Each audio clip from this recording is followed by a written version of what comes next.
mates. BroadwayWorld, it's Gavin Creel here in the West End Theatre. Gavin Creel, right in my dressing room. Come on in, I'll show you around. This is my place right here. This is where I keep my Dom Perignon. You know, only the finest. A bit of Coca-Cola, Diet Coke if you're a diet, you know, sugar-free fanatic. And all my teas and biscuits. Because I'm a Londoner now, right? Cheerio. Alright, enough of the accent now. How are you? It's Gavin. I'm here at the Prince Edward Theatre doing Mary Poppins in the West End. And we're just going to sit and talk and chat and enjoy. I'm glad to be here, and it's good to know that all of you back home are watching. Everything I do at the theatre is kind of like a stolen thing from other shows I've done. I'm going to get a wine fridge, and that's stolen from Gary Beach from La Cage, because the producers, cast and crew bought him a wine fridge, and I was like, oh, I'm going to be fancy now. I'm a leading man in a West End show. I'm going to get a wine fridge. It's not here yet. Sutton Foster, every Saturday, she bought bagels for the cast in Millie, and I thought that was the greatest. Every Saturday matinee we'd come in and we'd be like, oh, it's bagel day, and Sutton would put up a poster, and if you're watching Sutton, I've lovingly ripped that off, and I buy Krispy Kreme donuts for the cast every Saturday, and we come down here and the cast and crew come in and eat Krispy Kremes. But this I also stole from Gary Beach. This is my bathroom. Well, it's my toilet. But Gary put up notes and opening night, you know, cards and things. Anytime he got a card, he put it up in his dressing area, and I've always dreamt of wallpapering. So these are notes from all different people. The first night I came here, I mean, I replaced the unbelievable Gavin Lee, who's originating on Broadway. He's going to be unbelievable, so go see him. He's fantastic, and we're both called Gavin, so that's a beautiful thing. But when I replaced him, I didn't know any of the cast, and I didn't know how anything would go, and they're one of the nicest companies I've ever worked for, and I got cards from almost every single person, and this is so that people can have something to read while they're in the John. Yay! When I saw the show, I thought, oh, I don't have that many costumes, because he's just always dirty, and you know, I'm a chimney sweeper, and I'm a scraver, a street painter, and an organ grinder, and I do all these trades, and what you don't know is that I'm also a fashionista, because I've got like 19 different costumes, and they all look like the same, but I've got unbelievable tweed suits, and look at the line. This is the inside of the coat, a velvet jacket with like this unbelievable lining. They spare no expense. It's Disney and Cameron McIntosh, baby. Unbelievable, beautiful. These are all inside out, but beautiful waistcoats, vests with, I've got a red one, and I've got a green one, and I've got a purple one. My hat. This here, that's spelled wrong. My name is B-E-R-T in the show. It's Bert, B-E-R-T, but somebody messed up. Anyway. But on here is the secret to becoming a chimney sweep. You gotta have your chimney brush, you gotta have your chimney hat, your chimney sweep hat. And what is the last thing you need to be a chimney sweep? Soot. Well, I don't want to do this because now I'll be dirty for the rest of the interview, but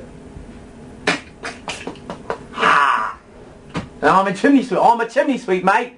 I'm going to wash my face. I'll be right back. I auditioned for the show in New York at the Little Shubert Theatre, was where all my auditions were, my final callbacks. And the whole British team was there, and I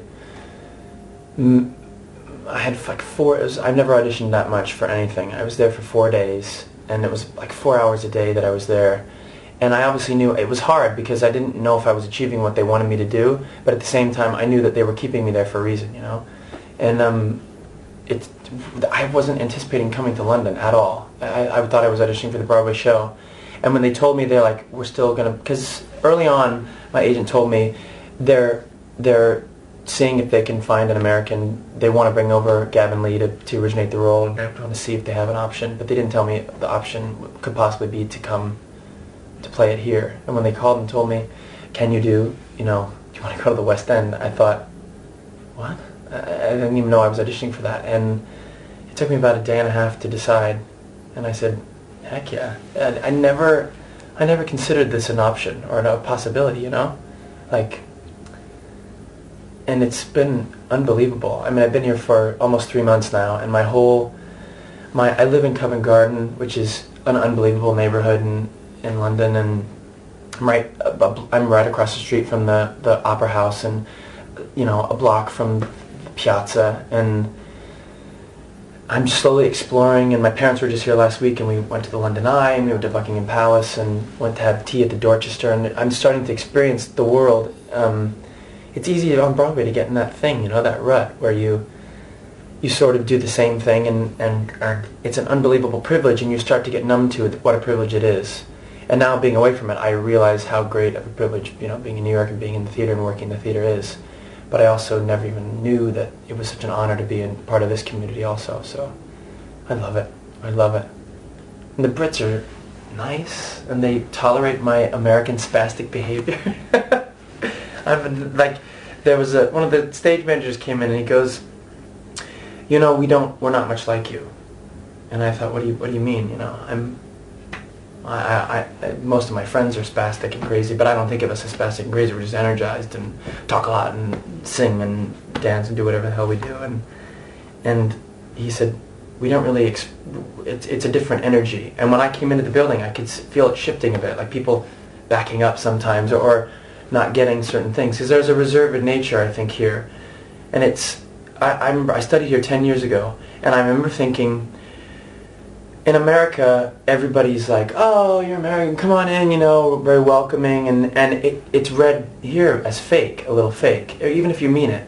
It doesn't look, whereas they're reserved here, but once they let you in, you're in, and it's like quality friends, you know? I'm meeting people, and I just now feel like I'm starting to get to know people, but I can trust them, and it's a good thing. Whereas, you know, sometimes you meet people, I think anywhere you get people who are crazy or fake, but it takes a little work. They're a little bit, sometimes they can be a bit stiff, but once we're in the theater too, so once they loosen up, it's just as loose as New York City.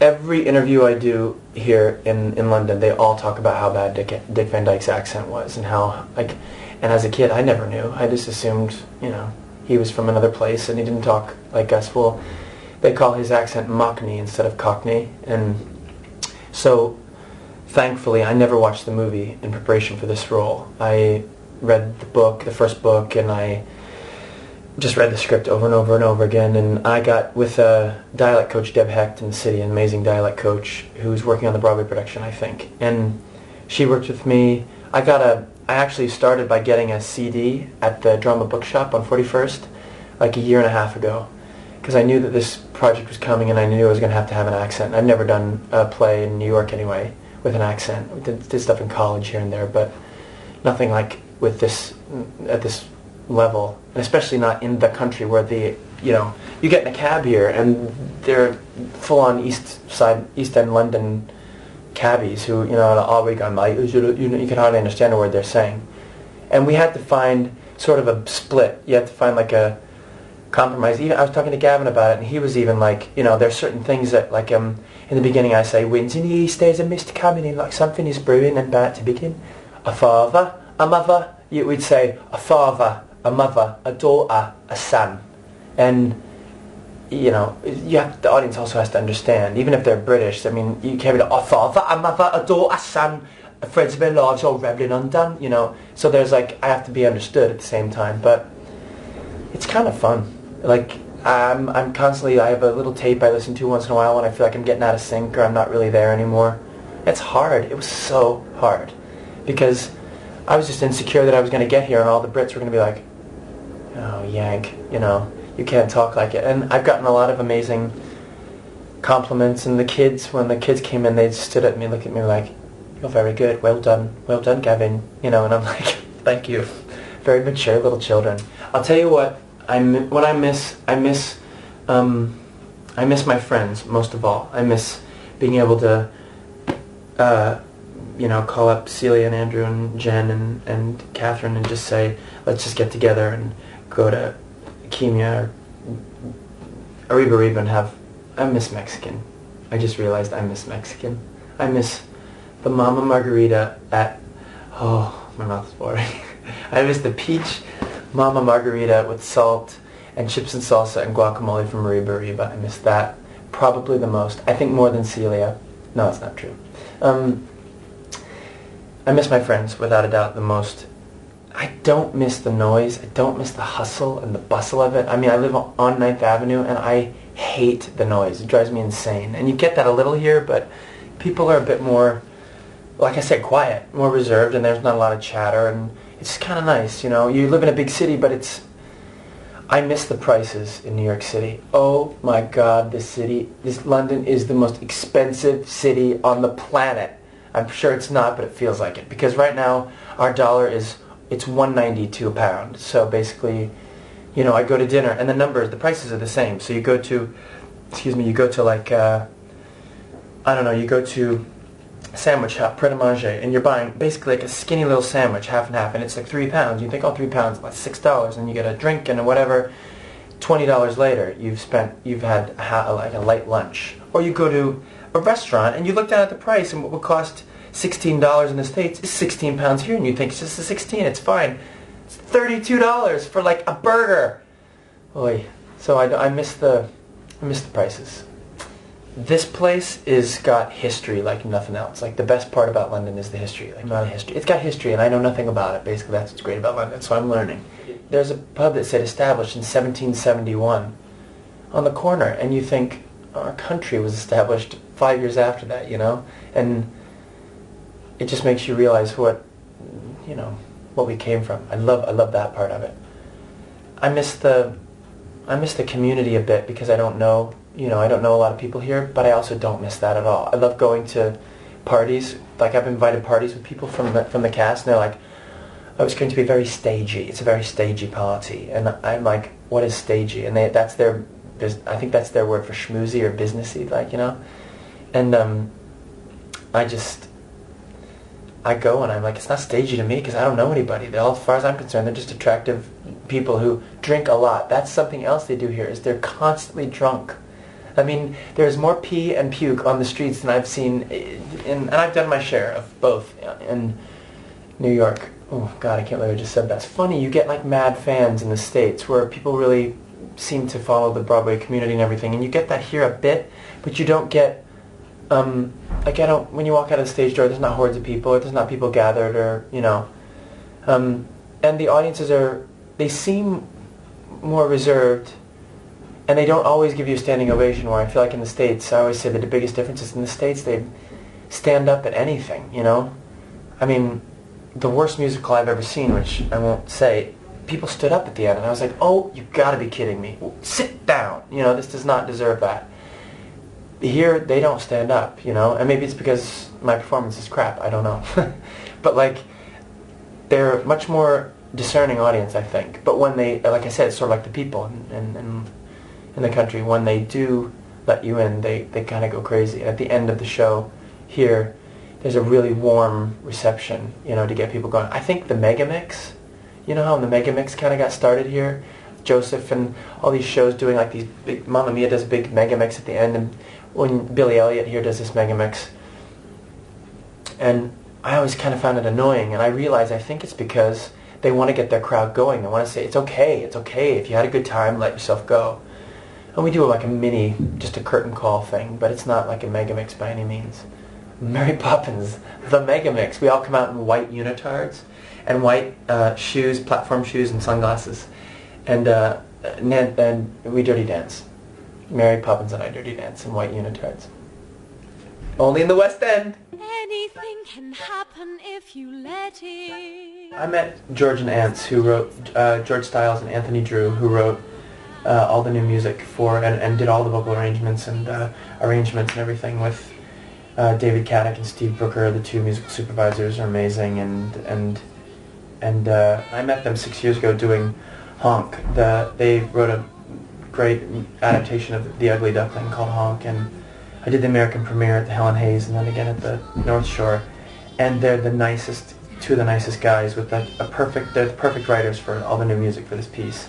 And I think what they've done is found a way, similar to what Janine Tesori did with Millie, I thought, a way to blend but still honor what the piece was doing and creatively do, like Janine did the same thing. You just sort of were like, was this in the movie? I can't remember. Was this in the movie? You know, it just gets the sound of the period and the sound of the style, and George and Anthony like have written, I think my favorite lyric is something, I'm not sure if it's from the book or not, but I think Anthony's tooled it if it's not, and it's just a great moment in a song called Anything Can Happen.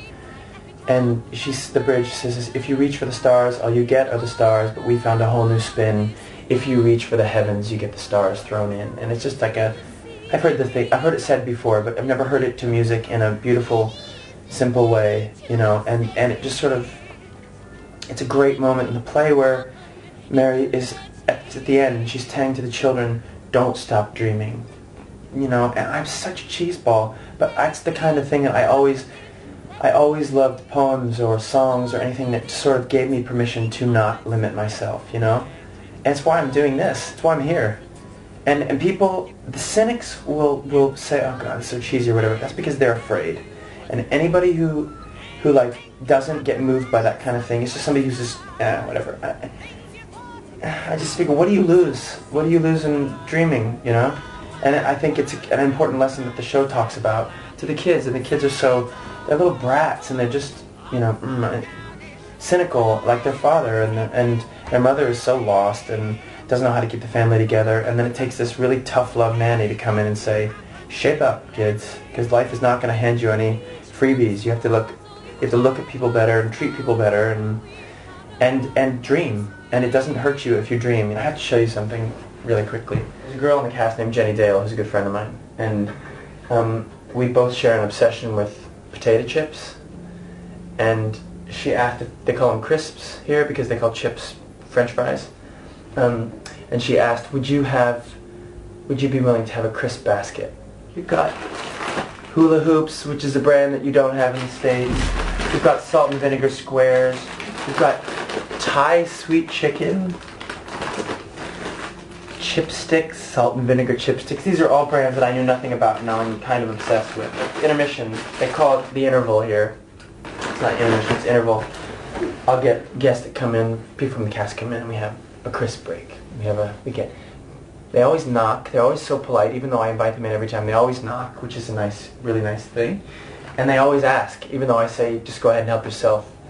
The British are so polite. They have such good manners. I was going to introduce you to Mary Poppins, but you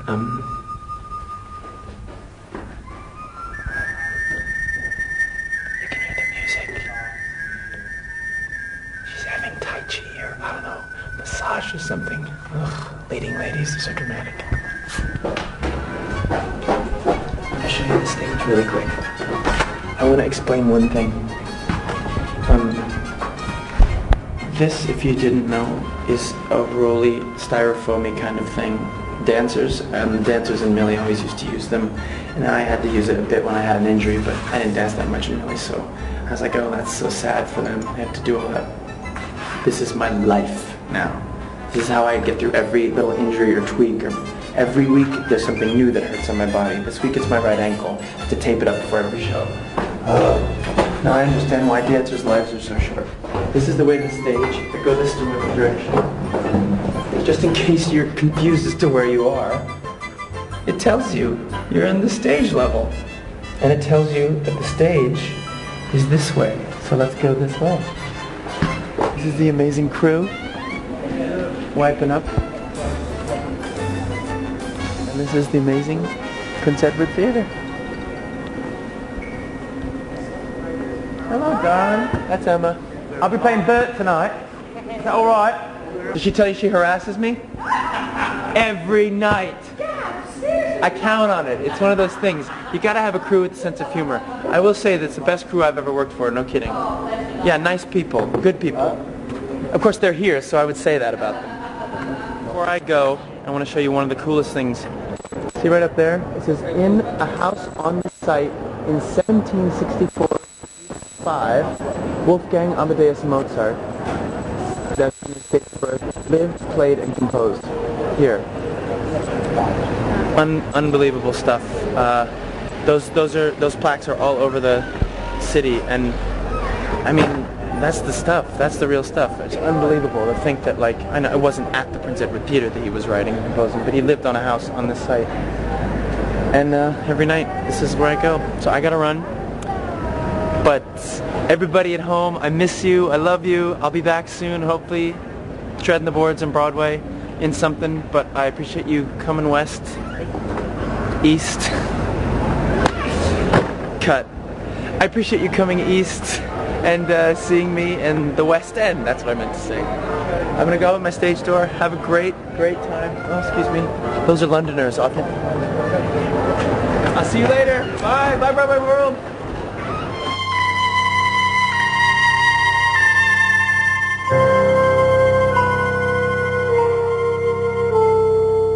Winds in the east, there's a mist coming in, like something is brewing and bad to begin. Can't put my finger on what lies in store, but I feel what's to happen, all happened before. You're practically perfect in every way. I guarantee. Perfect. We hope you'll stay. No praise on me. Supercalifragilisticexpialidocious. Even though the sound of it is something quite atrocious, if you say it loud enough, you'll always sound precocious. Supercalifragilisticexpialidocious.